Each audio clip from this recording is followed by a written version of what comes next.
This is the 2014 BMW i3. I think this is just sick. And I've never like really explored one of these cars, like I mentioned. So you and I are gonna learn a lot today about this car and see what it's got. But yeah, let's go ahead and go for a drive. This is so different. Okay, so right off the bat, this really reminds me of like a Tesla Model Y.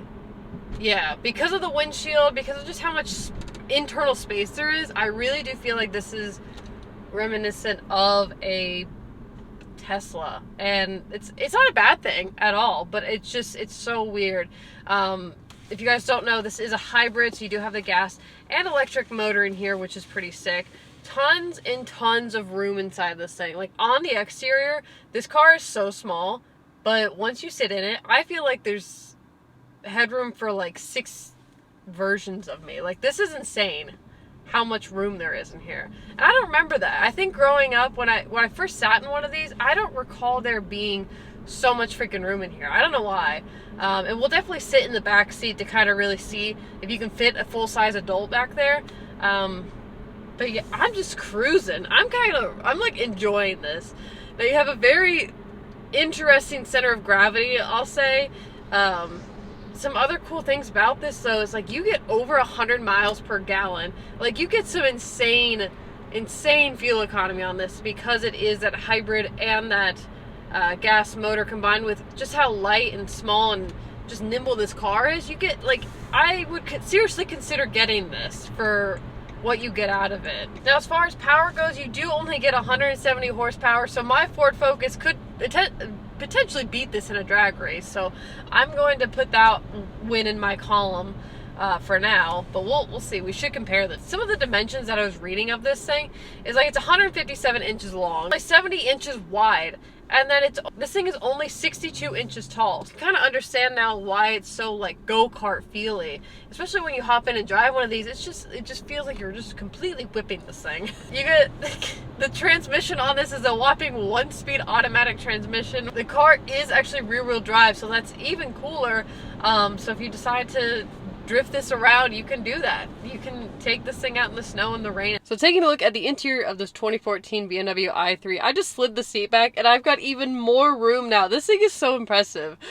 Pretty simple steering wheel. As you guys know, this might look a little bit familiar to the i8 that we reviewed, but there's some changes on it. One of the more interesting things right off the bat is that you'll notice, one, just how small this display screen is. Another thing you'll notice is the gear selector's up here, and it's kind of odd. See, what you do is, in order to get into gears, you'll put your foot on the brake, and then you just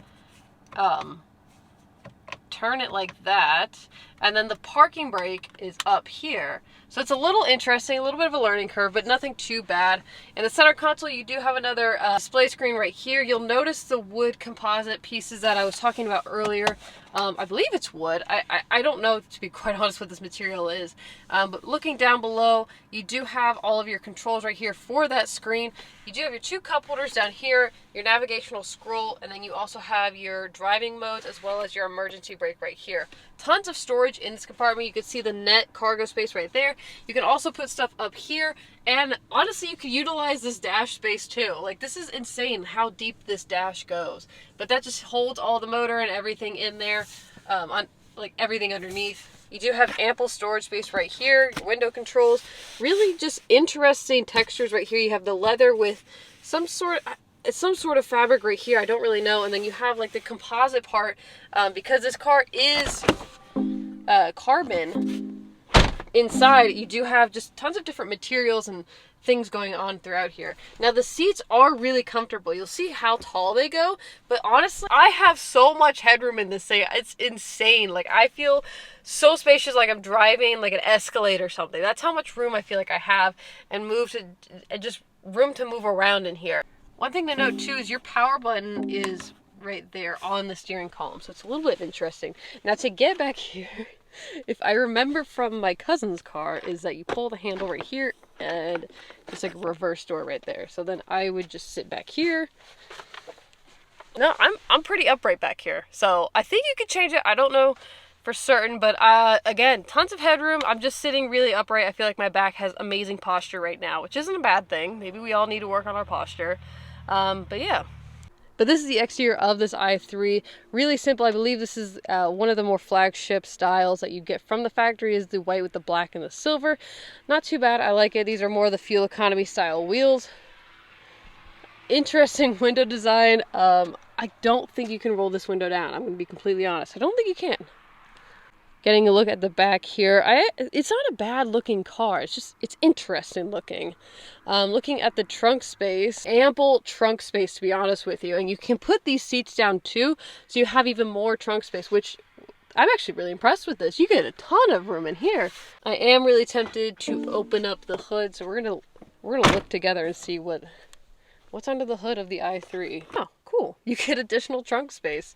I didn't realize that actually. So underneath here is all of the engine and whatnot, but you do have a little extra storage compartment right here, which you can remove all this and get access to the engine.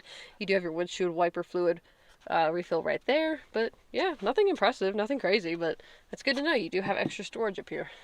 That's going to wrap it up for today's video, guys. If you enjoyed this video, please give it a huge thumbs up. If you're interested in this 2014 BMW i3, it's available now. I left the link in the description below. Honestly, this is a really good option if you are not wanting to spend a lot of money on gas and you're wanting something different from BMW. It's a fun little car. Honestly, you should go test drive it. I know it looks a little wonky, it looks a little weird, but trust that it is a fun rear-wheel drive car. It's a hybrid, so you're going to get really good gas mileage, and you're just going to get insane fuel economy on this car, and use it as a daily driver. Use it as something, if you have long trips or work trips or whatnot, consider the i3. Like, honestly, this is a fun little car, and you got ample storage space, ample room for you and a passenger, and it's actually a really practical car, considering how much gas is these days and just the state of the world right now. You might want to just hop in something that's simple, affordable, and just kind of sporty. I'm gonna call this thing sporty. It's rear-wheel drive, so I'm gonna call it sporty. But thank you so much for watching, and I will see you guys next time.